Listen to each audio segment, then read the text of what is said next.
Hi everyone, my name is Dee Roussel, also known as Deja, and today I'm going to be doing a recent reads. I have 7 books that I want to talk about. I feel like these last few reads have just been really average, although I will say that there were like a couple of ones that I did really enjoy, and so without further ado, I will get into the books that I have recently read. The first one that I have is Savvy Sheldon Feels Good as Hell. And when I first read this one, I was walking in the park listening to the audiobook, and I was immediately drawn in just by the audacity of the ex-boyfriend, which I'm forgetting his name actually. I think it's Savvy, and I don't remember the love interest's name. I want to say it's Patrick, but I don't think it's Patrick actually. Anyway, basically the audacity of Savvy's ex-boyfriend really drew me in, and I was just like, wow, like he had all the nerve. But I think slowly the novel just started to be very repetitive, and it was like always her going to tennis lessons or her being like insecure. I also don't think that the love interest was very interesting either. Like he just automatically like liked her, and not to say that that isn't like how romances go or anything like that, but I just think that I wanted more depth from him, but I don't think I really got that. He didn't really stand out as a character to me. And I also will say that Savvy, I love that she loved to cook, and I really enjoyed like all the cooking recipes that she had. Like the food sounded so good, but also I think that Savvy was so, I don't want to say she was generic, but like I think I was kind of getting annoyed with her towards the end just because like she was consistently so insecure. And in the beginning of the novel, I think I was like understanding of that insecurity just because like I sometimes have that, but I think it was starting to be a little bit too much for me. And yeah, I just grew to be annoyed with it. There was definitely fat phobia in this as well. I think internalized fat phobia, and just like the ex, the reason why he even broke up with her was because of his fat phobia. And yeah, like I thought it was an okay read, but honestly I think that it just didn't land it for me. I'm still interested in trying this author's other works though, because I don't think that she's a bad writer, but I think that Savvy was just, I don't know, this one felt a little bit more like women's fiction to me a little bit, especially because like I don't think that the romance was really built that much, and like I didn't really get the chemistry between them. And so yeah, this one is going to be like a 3.25 stars, if that, maybe just a 3-star read, because it was just really lackluster for me. The next one was also kind of a disappointment, and that is Love Bites by Katrina N. Lewis. I received an ARC review of this, and it released in June, like the beginning of June I want to say, and I did not like this one as much as I wanted to. I love vampires so much, but I think that this story had a little bit too much going on. This is a vampire novel following a character called Dawn, who is a mixed breed, I want to say. So she's a vampire and human, and she is approached to basically marry into the Selene Coven with an Alexandru. I think his name is Jet.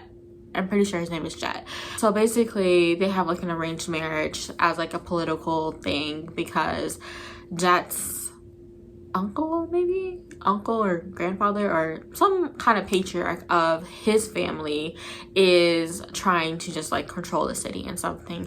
So I guess Dawn is like this like important political figure for like the lower caste of vampires or something like that.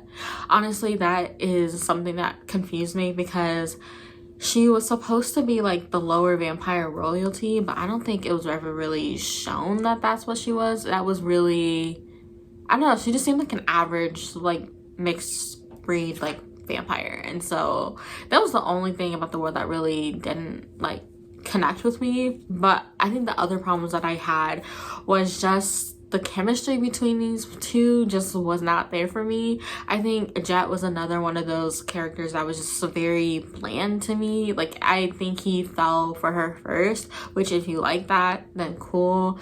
But I kind of wanted them to fall for each other, like, gradually, and that's not what happened at all. It was almost like an instantaneous connection between them, and even then it was more of a like sexual connection. And then towards the end, I think it was supposed to be that they were having like an emotional connection, just because, which, content warning, there is a assault that happens with Dawn that is kind of alluded to in the beginning, and then it becomes like a really big focus of it, but I will get to that like a little bit later. Like, I guess like that thing that happened to Dawn is supposed to like help deepen their connection and make him like really protective over her, but I don't think that it was done well. And I think that part of the problem with that is just too much stuff was like going on. So you had like the arranged marriage, which was supposed to be for political gain and all of that, but you didn't really see any of that until the end. And then you also had the mystery happening with the assault that happened on Dawn.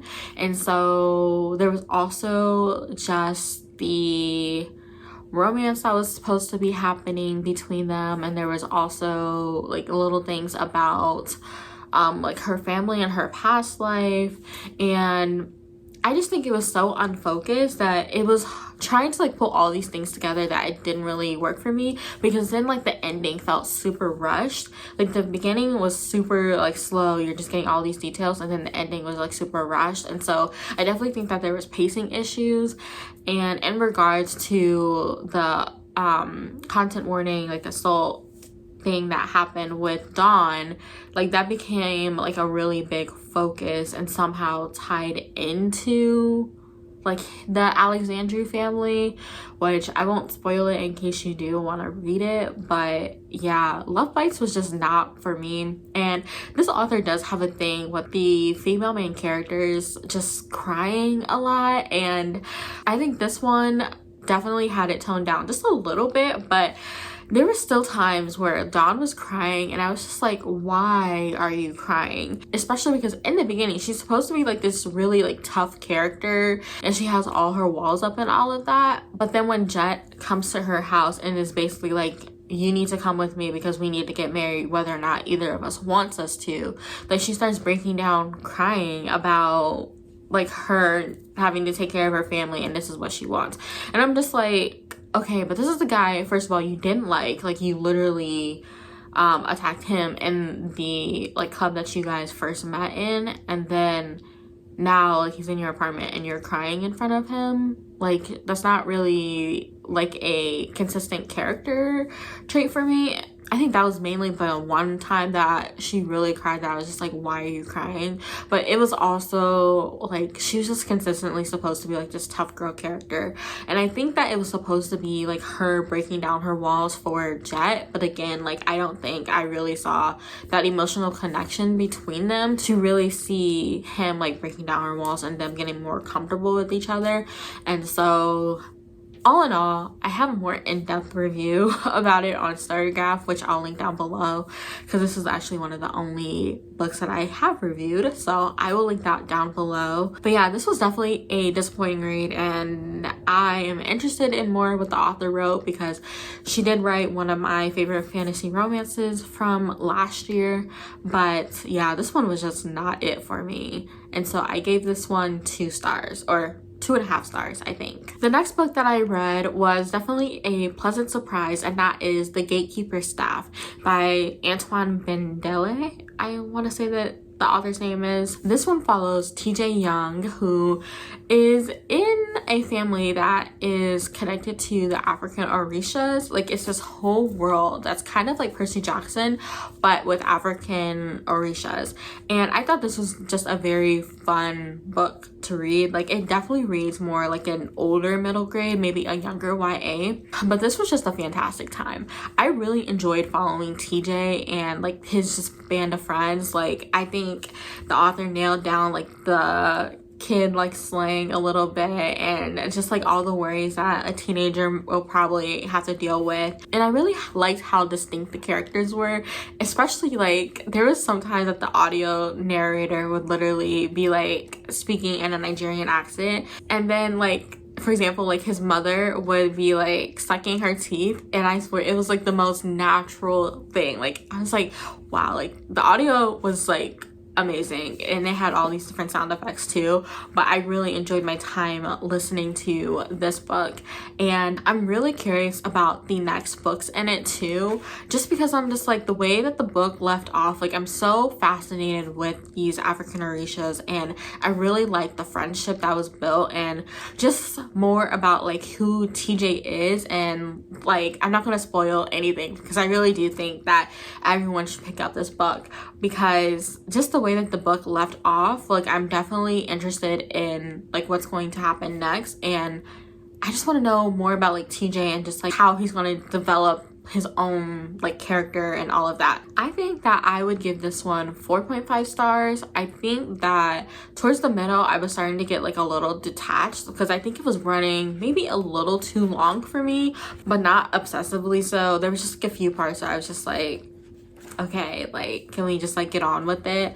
But overall I think this was a very strong novel, and I cannot wait to pick up more by this author. And the next book that I finished is Pet by Akwaeke Emezi, and this one was also a great read. I think that this one is definitely a tough one, and it is dealing with a lot of heavy topics, so I would definitely look up the content warnings for it. I think Akwaeke Emezi is a great author. Their writing is amazing. Like I literally cannot think of anything that I would change about this book.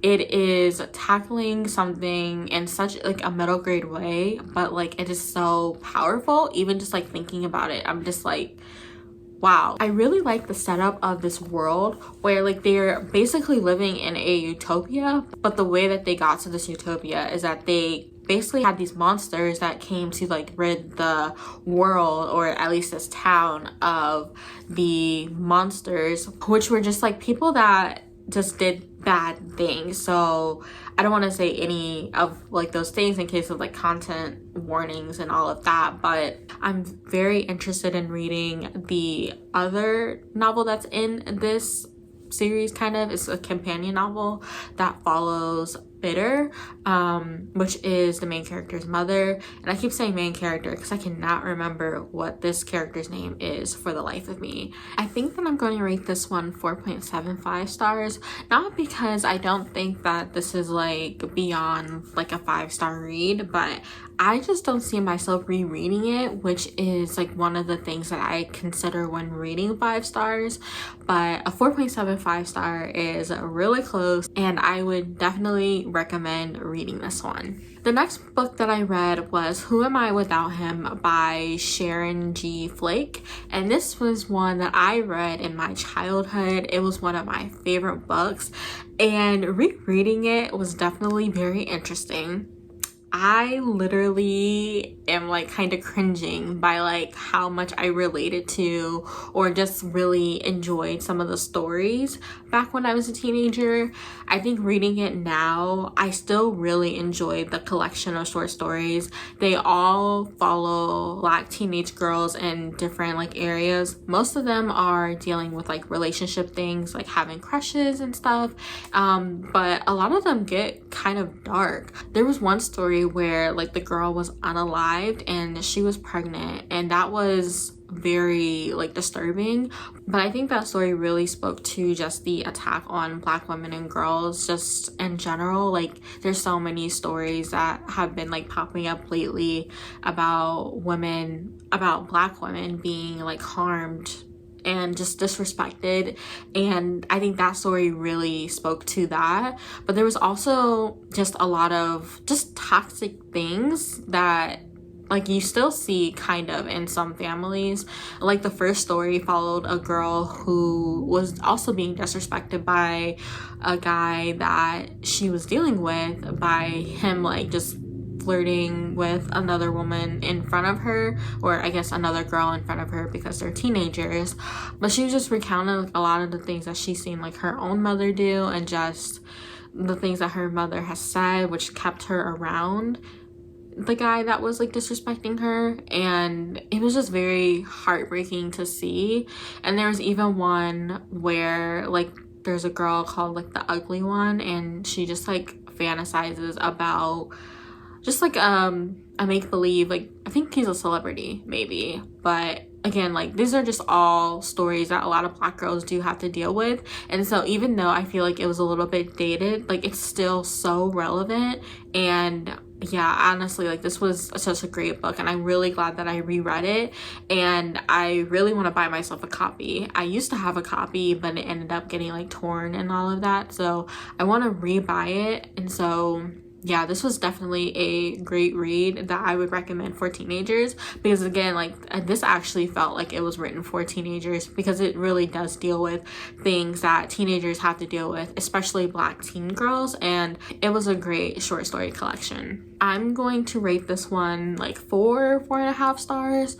I may give it 5 stars actually, but I'm still like debating, because some of the stories in there I wasn't really too in love with, but I still really enjoyed the collection. And the next one, kind of along my nostalgia train, was Shorty Like Mine by Nini Simone. And I used to love Nini Simone books when I was a kid, and I remember vividly like reading these books in church, and my mom was like, what are you reading? And I just couldn't tell her, because I knew I probably shouldn't be reading them in church. But like again, this is another like teen drama urban fiction novel that was for teenagers back in the 2010s maybe. And so a lot of the references in this book are very dated as well. But again, like I really enjoyed my time rereading this. This book follows Seven, who is a 16-year-old teenager who has a crush on this basketball player named Josiah. But I feel like it's not really about that a little bit. Like, I mean, I guess the romance is like a focus of it, but I think it also just deals with a lot of like teen drama. Like this is literally just a lot of drama. Like it has like messy friendships, it has like messy relationships, and it's just a lot of like mess. But honestly, I still really enjoyed my time. Again, since this is very dated, there's a lot of like old like song references. Even the title of a book is from a song from Bow Wow, and so I think that just gives you a clear indication. But I also think that Seven is just not really a likable character, and I'm not really going to say that that should deter you, because I mean, honestly, like what teenager is really likable? And she is just, yeah, I feel like she just gives me pure teenager vibes. Like literally, she's fat phobic for one, and I kind of want to explain it as like she is just fat phobic like to herself, and like that's her insecurity and all of that, because that does come up a little bit. She's on like the thicker side, and so that does come up. But then she's also super disrespectful to this other guy named Melvin. I want to say his name is Melvin. He has a nickname which I'm completely blanking on, but like she's not interested in him at all, because I'm pretty sure it's because she's fat phobic. And so she's not really a likable character. I think the only reason why I did enjoy this, despite not really liking Seven, is just because it did feel like another like teen novel, like an actual teenager novel. And I remember really like dealing with a lot of like messy friendships, not to the extent as like what Seven and her crew goes through, but like just trying to be like more comfortable in like my own body, and then also having crushes on like basketball players, but then also just wanting to be just not popular, because I feel like Seven is pretty popular, but like she literally like she goes to basketball games and just enjoys her time. And I just remember like going to basketball games and enjoying her time. And I think also another thing that I really respected about the book, even though like it was kind of problematic, actually probably very problematic, another thing that I really enjoyed about it is that even though this is like a super messy book, I think that the author really intended that to happen, because even at the end, like there was a lot of discussion questions that kind of lead me to believe that the author was trying to get like teenagers to really like think about those questions. Like there was one about like, how would you feel if Seven like was coming on to like your boyfriend or something like that? And I remember like these being real issues when I was a teenager that would start like fights and stuff. So I really enjoyed that the author like brought that up. And so again, like I highly respect that the author wrote this, even though I think it is kind of dated. I did really enjoy it, so I think I'm going to give it 4 stars. And the last book that I'm going to talk about for this recent reads wrap up is The Three Mrs. Greys. And this one is another messy book. I don't know what it was about me just really liking messy books this time, but I think these were like some of my favorite books that I've read. They are just so entertaining and just so wild to me, and I was just so entertained, and it kind of really brought me out of my reading slump, so I'm so grateful for it. But anyway, getting back to The Three Mrs. Greys, this follows a group of women who find out that they have been married to the same man for like varying amounts of times. There's Vanessa, who was married the longest. There's Noelle, who was married the second longest, I think 4 years. And then there was Diamond, who just recently got married to him in like a year or so. And so they find out that they have all been married to him because he ends up being shot, and 2 of them actually end up being in the same hospital with him, and that's where they find out. And so it just brings into this like web of like what is going on and like who is Cyrus Grey really. And honestly, I think that if you go into this purely for the drama and just like the messiness of the characters, you will enjoy this, because I don't think that it's really a mystery or a thriller. Like you're still trying to figure out what exactly happened to Cyrus like throughout the novel, but it's not really the focus of the story. It really is about like the messy characters. And so I almost want to say that this is a very light like urban fiction street lit novel, but not really as like, I don't know, rough, I guess. I don't want to say rough because that doesn't sound like the right word, but it just seems like a very mild version of like a street lit novel. But even though that was the case, I really was enjoying just following these characters. I think that the wives are all very distinct. I think that Vanessa's character was the strongest, even if I didn't really like her. She literally was just so I don't know, just unapologetic about like what she wanted, but also looking at who Vanessa came from, I can't even be mad, because literally like she learned the game from her mother. And so her mother was just definitely somebody that I wouldn't cross if I was a man, but you know.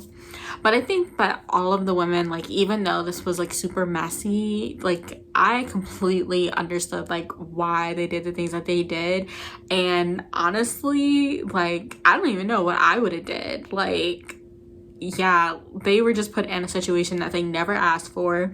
And then at the end, like Cyrus actually ends up like waking up and all of that. And just the guy that they were all married to, Cyrus, is the audacity of him. He's gonna get everything that's coming to him in the next book. Like I know he is, because there is no way that literally he got away with this for like 4+ years at this point. So I already have the second book checked out because I'm super intrigued on where it's gonna go. The only thing that I kind of had a problem with like this novel is that it felt like we were just kind of like meandering through the drama sometimes. Like while I was entertained, like I think that us finding out who really like shot Cyrus like towards the end really didn't work for me, especially because like a lot of the lead up to that was literally just like the drama and them like just kind of learning about each other. And I'm also just like, I almost wish that would have happened in the middle, so then we could have had like a little bit more payoff on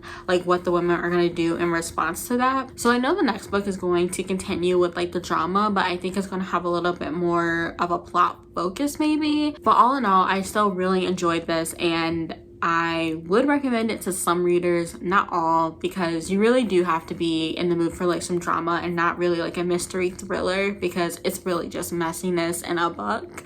And yeah, I would give this 4 stars, maybe maybe 4.5 stars. I'm thinking it's most likely going to be a 4-star read though. But that wraps up all of the books that I read for this last recent reads. There was definitely a lot of drama and mess in it, so I feel like I'm going to continue down that route just because I have been highly entertained and I'm still kind of in a reading slump.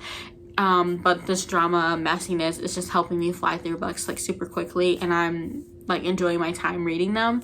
And so let me know any messy books that you have read, or if you haven't read any, why not? Like, do you just don't like those kind of books, or have you just not tried them before? I'd be very curious to know what your relationship is to all of these messy books that I've been reading lately, or just any that you have read or want to read. But if you don't have any comments about a messy book or anything like that, you can just leave a purple heart emoji for no other reason than it just popped into my head. But I thank you all for watching, and I will see you in my next video. Bye.